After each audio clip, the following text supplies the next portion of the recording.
Okay, everyone, it is now very, very late on Sunday night, and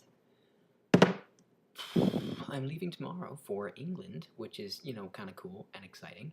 I will be gone next week, so you'll have a guest video then, and that'll be awesome. Let's get started with this video so that I can go to bed. I have 3 questions today, and they all have to deal with the subject of objectivity.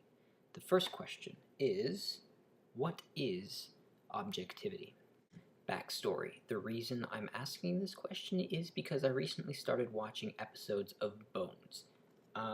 If you aren't familiar with the show, Bones is about a forensic anthropologist who solves crimes using the bones of victims, and it's an interesting show. The characters, though, are really the fascinating part, and the character of Bones especially, or Dr. Temperance Brennan especially, is a fascinating character for me, because Dr. Temperance Brennan is an attempt at a portrayal of absolute objectivity within a individual.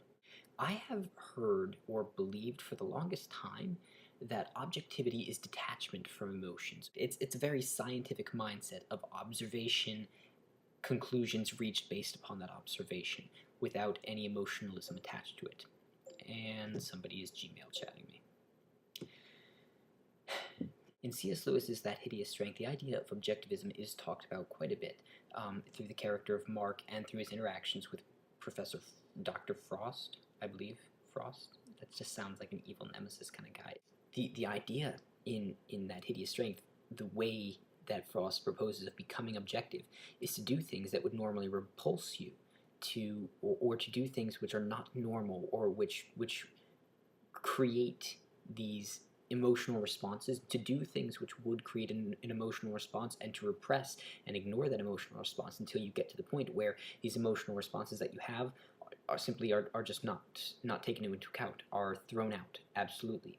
But this definition of objectivism, that of dispassion, raises an important question, and that is, what is the purpose of emotion if it is completely to be ignored when making decisions? And so I don't think this is a proper definition of objectivism, or that this definition of objectivism takes an idea too far. Objectivity, I think, is looking at things the way they should be looked at. I think that true objectivism is not the ignoring of or repression of emotions, but the usage or the placement of emotions properly, or where they ought to be. And I think the idea is connected with perspective.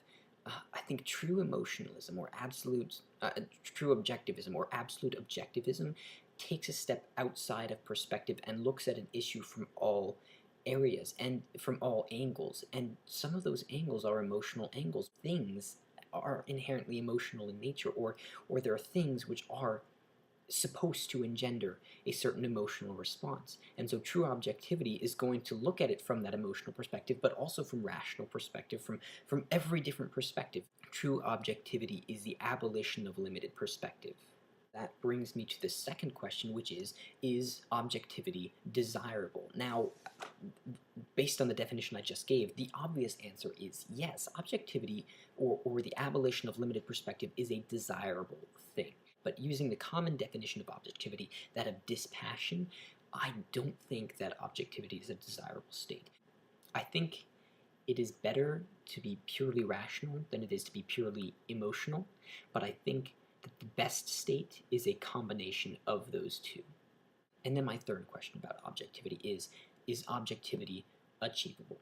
Now, yes and no. Nothing, absolutely nothing, is perfectly achievable, so objectivity cannot be perfectly achieved.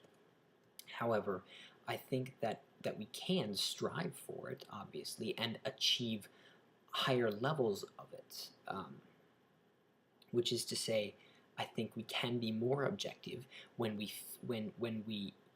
feel right emotions, when we use our emotions correctly, and when we use our reason correctly as it was meant to be. I think that true objectivity, at least as it relates to the decision-making process, is not just about making the right decisions, but about making those decisions or reaching those decisions as you ought to reach those decisions. your process is what it should be, involving all possible variables or all possible perspectives or angles, including emotional and rational ones. And so that is all I have to say about objectivity. It is now no longer late at night, but early in the morning, so I'm going to edit this video and upload it as soon as someone's Gmail shouting me. Goodbye.